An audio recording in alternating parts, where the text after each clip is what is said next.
ఇది windshield glass crack వచ్చింది. ఈ క్రాక్ ప్రమాదమై సగం వరకు వెళ్ళేది. ఇది ఎప్పటికైనా అటు చివరి వరకు చేరుతుంది. అప్పుడు చేరినప్పుడు గ్లాసు 2 పీసులుగా మారుతుంది. అంతవరకు చూడకుండా దీన్ని ముందుగానే మార్చేయడానికి మనం ప్రయత్నం చేస్తున్నాం. ఓపెన్ చేస్తున్నాడు. ఈ గ్లాస్ ఇలా ఓపెన్ చేసేసి దాంట్లో సొల్యూషన్, అదెసివ్ ఇవన్నీ ఉంటాయి. దాన్ని కట్ ఓపెన్ చేసేసి గ్లాసు బయటికి తీయాలి. ఇలా బయటికి తీసిన తర్వాత మొత్తం లోపల క్లీన్ చేసేసి పర్ఫెక్ట్గా సీటింగ్ అవన్నీ వచ్చేసినట్టు చూసుకుని బీడింగ్ మార్చేసి మీకు కొత్త గ్లాసు ఫిక్స్ చేస్తాడు. ఫిట్ చేసే ముందు అదెసివ్ పర్ఫెక్ట్గా ఉందా, బీడింగ్ పర్ఫెక్ట్గా ఉందా చూసుకుంటాడు. ఆ ప్రకారం మార్చేసేసి మీకు లీకేజ్ లేకుండా ఏం లేకుండా క్లీన్ చేస్తున్నాం. ఈ విధంగా పాత అదెసివ్ని మొత్తం క్లీన్ చేయాలి. కట్ ఓపెన్ చేసేసి క్లీన్ చేస్తుంది. ఇది ఉన్నప్పుడు కొత్త అదెసివ్ కరెక్ట్గా పర్ఫెక్ట్గా అంటుకోదు. అందుకోసం ఈ పాతది మొత్తం క్లీన్ చేయాలి. క్లీన్ చేసేసి బీడింగ్ కూడా మార్చేసేయాలి.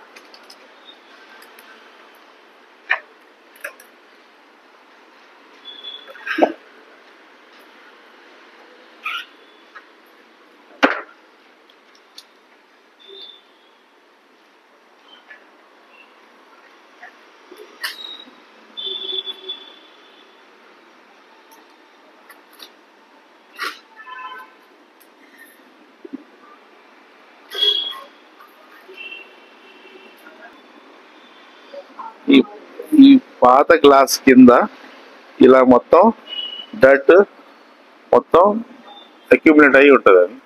ఈ డర్ట్ మొత్తం మట్టి, పాత ఏమైనా ఫారెన్ మెటీరియల్ ఇవన్నీ క్లీన్ చేస్తారు. క్లీన్ చేసిన తర్వాత పర్ఫెక్ట్గా ఉన్నప్పుడు మళ్ళీ కొత్త గ్లాసు ఫిట్ చేయాలి.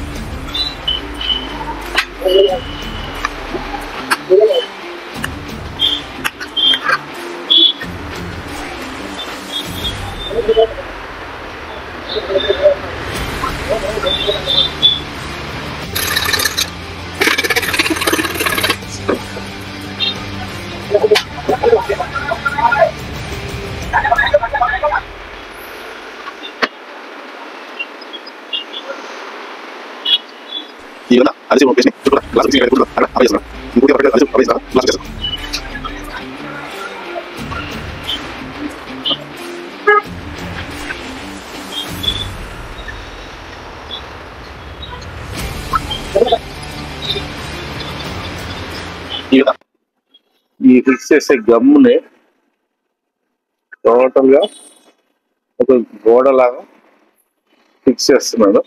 ఇలా అప్లై చేసిన తర్వాత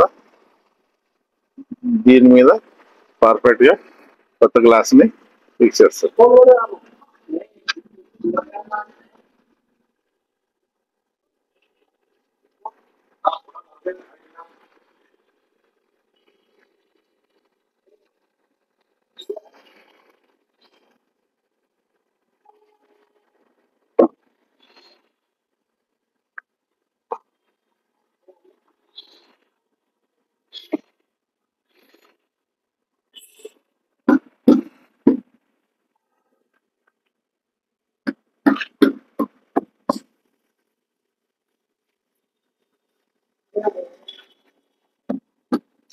ఈ విధంగా కొత్త గ్లాస్ సీటింగ్ లో కూర్చోబెట్టిన తర్వాత పర్ఫెక్ట్ సీట్ పొజిషన్ వచ్చేలాగా అడ్జస్ట్ చేస్తున్నారు.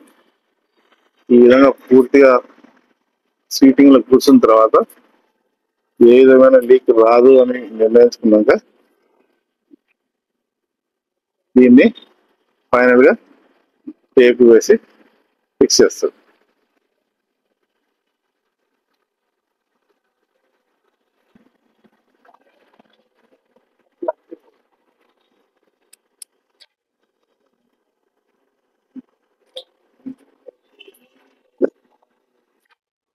ఈ విధంగా పూర్తిగా పర్ఫెక్ట్ గా ఫిట్ అయిన తర్వాత గ్లాస్ ని టేప్ వేస్తాము. ఈ టేప్ ఎందుకు వేయడం అంటే వైబ్రేషన్ లో గ్లాసు పొజిషన్ మారకుండా, అలా మారినట్టయితే వర్షాకాలంలో వర్ష నీళ్లు లీక్ అయ్యే అవకాశం ఉంటుంది. అందుకోసం ఇలా టేక్ వేసిన తర్వాత ఒక 2-3 అవర్స్ కదల్చకుండా ఉంచాలి. డ్రై అయిపోయిన తర్వాత పర్ఫెక్ట్ గా సీల్ అవుతుంది గ్లాసు బాడీకి.